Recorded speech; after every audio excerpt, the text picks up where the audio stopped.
Okay,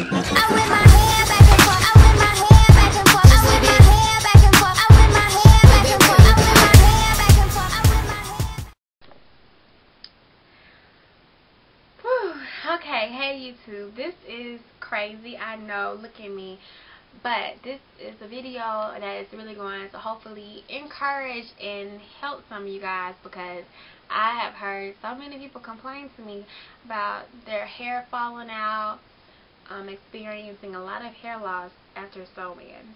So this is me after I take out my sewing. Look at all this mess. This hair is ridiculous, but it's gonna be an informative video none the least. I think the biggest issue and the reason why a lot of people are like experiencing a lot of breakage is because they're not taking good care of their hair while they're wearing their sew-ins. And thanks to my lovely stylist who cut my bob, she did a cute job at that, and she's really good, y'all. Her name's Kim. I told her I would shout her out in the video, and I am, and I did. She talks to me a lot about like taking care of your real hair while you're wearing your sew-in. Like, you gotta give your hair some TLC. Don't think that because you're wearing the sew-in, you don't have to pay attention to what's underneath it. Like a car. Even though you're driving a really nice car, if you don't pay attention to those sounds under the hood, your really nice car might break down. And you don't want that to happen. Same thing as your hair. You don't take care of your hair while wearing your sew-ins, and in between your sew-ins, you're going to be left with breakage, damage, split ends, and hair loss. And all of that results in an unhappy diva. And an unhappy diva is pretty much a bitch. And don't nobody like a bitch. So, these are the things that I do to take care of my hair while wearing my sew-ins. The things that I can tell you pretty much when you're washing your hair, I always use a separate shampoo that targets things that I have a problem with. I have a problem with dry scalp. And when I'm washing my hair on my sew-in, like my last video, I told you that I use a specific shampoo that targets dandruff. And when I wash my hair, I only try to put that in near the braids and on the scalp. Oil your scalp. Don't oil your weave, because that'll make your weave greasy. And greasy weave is ugly. I've never seen anybody that had a greasy head and it be cute. So when you're oiling your scalp, use your finger, part that hair, and just oil that scalp. Do not get that oil into your weave, because I just hate seeing greasy weave. It's just ugly. Pet peeve of mine. Anyway, see that? Some hair coming out. Now, when it's time to take down your sew-in, and you're left with the your weave's gone, now you're taking down your braids. It's gonna be really kinky curly, okay? First of all, let's talk about comb. This right here, this comb is not a good comb for detangling hair. You need a comb like this, or like this. See those wide tubes? That's what is going to save your hair. You can't just go in there and use a rat tail comb, a skinny comb to detangle hair. It's not going to work. You're going to experience unnecessary hair loss. Of course your hair is going to shed when you take your sew-in out. You haven't brushed or touched your hair in over 3 months, usually, because that's how long I leave my sew-ins in for. So of course you're going to have some hair that's going to come out. It's natural. It's normal. Don't freak out. Freak out if you are experiencing an excessive amount, and you won't really know your excessive amount until maybe you've had a couple sew-ins and you know how much hair typically comes out. Now when you get more than the typical, it's time to call your beautician, and it's time to take better care of that hair. So to detangle your hair, I'm going to tell you what I do. It works better for me. First of all, you want to detangle it before you shampoo your hair. So take a section of your hair, and you see how it has, well, I've pretty much detangled my hair, but let's say I had some tangles and stuff, I wouldn't be able to run my fingers through it, okay? It would be hard. What I do is I would take, and you can pretty much use, you can just use a spray bottle of water. You can mix with some conditioner. This is some braid sheen spray, and it just has some conditioner and stuff in it. It doesn't really matter. I'm going to wash my hair anyway, so. But anyway, take this and just spray lightly the hair from the roots down. Now, once you have a little moisture on that hair, it really makes it easier to detangle. Then take that wide tooth comb, not your little comb, and it's going to be so much easier. Oops, sorry. To comb your hair. But I started up here because my hair is detangled. But if my hair was tangled, I would have to start from the end. Okay?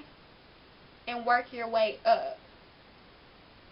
And you see what would happen. And this is what happened when I was doing it the first time. It was still going this easy. And once you can get from the roots down, and I mean, you're going to have some kind of, you see that? You're going to have some shedding. Toss the mess on the floor, I'll vacuum it later. It's okay. But you're not going to get a lot of unnecessary amount of shedding. There is a difference between too little and too much. So, I'm going to do another section. A section that might, okay, this is a good section. This section has kind of tangled itself back up because I wore my hair in a ponytail today. You see how I really can't, I'm stuck right here. So, take, oh shoot, here getting mixed all up, this is too much. Okay, take your spray and lightly, so lightly, spray it. And then take your wide tooth comb and, from the end down. I'm looking in a mirror behind me, behind this camera. That's why I'm not looking at y'all. Okay. See that? See how much easier that is? You're not yanking at the hair. Be patient. Okay? Women of color, we have great hair. Okay? But we have to learn how to take care of our hair. Even though our hair might be thicker than women of other ethnicities, I really still feel like our hair is more sensitive than their hair. What am I saying that for? Shoot. Asian, white people, whatever. I love everybody, but I'm just saying, black girls, like, don't think that because your hair is thicker, coarser than European hair or whatever, that doesn't mean you can be harder on your hair. Be more gentle on your hair. I think our hair is more sensitive and it needs to be treated with care. So be patient when you're detangling your hair. That's pretty much it. That's all the tips I can give you for detangling it. Just take your time, small sections. Ooh, y'all, these sections so bad. Small sections, wide tooth comb, some kind of spray, water, conditioner. I'm using African Pride braid sheen spray. Take your time from the ends to the middle to the root, and then you can be able to comb all the way through. Okay? After you do that, you can just wash your hair like you normally would, but do not go in that shower and do all this to it. No, still section it off. Wash your hair in a downward motion, just like you do your weave. Do it just like you do your weave. When you take your sew-ins out, it's good to have a good trim. Trim those edges because ends. Trim your ends. Trim your ends, okay? And do some kind of deep conditioning. If you do your hot oil treatments, this is the perfect time to do those. Don't go take your sew-in now, wash your hair, and then the next day have the girl put another one back in without having some TLC with your hair, okay? Treat your natural hair good, okay? It's your hair, so Just because you're wearing your sew-ins doesn't mean you can get away with neglecting your hair. It won't work that way, you guys. Because what's going to happen is you're not going to have any hair to sew on to. Okay? You're going to be bald. This is serious. This is my serious face. Take good care of your hair. Hot oil treatments, deep conditions, cutting the ends, being gentle when you're detangling, not just yanking at it. Okay? I guess it's kind of like a, what's the kind of commercials where, I don't know. This is kind of just to inform people to save your real hair. Don't neglect it. Show it a little care. Oh, god damn. I done chipped a nail talking to you guys.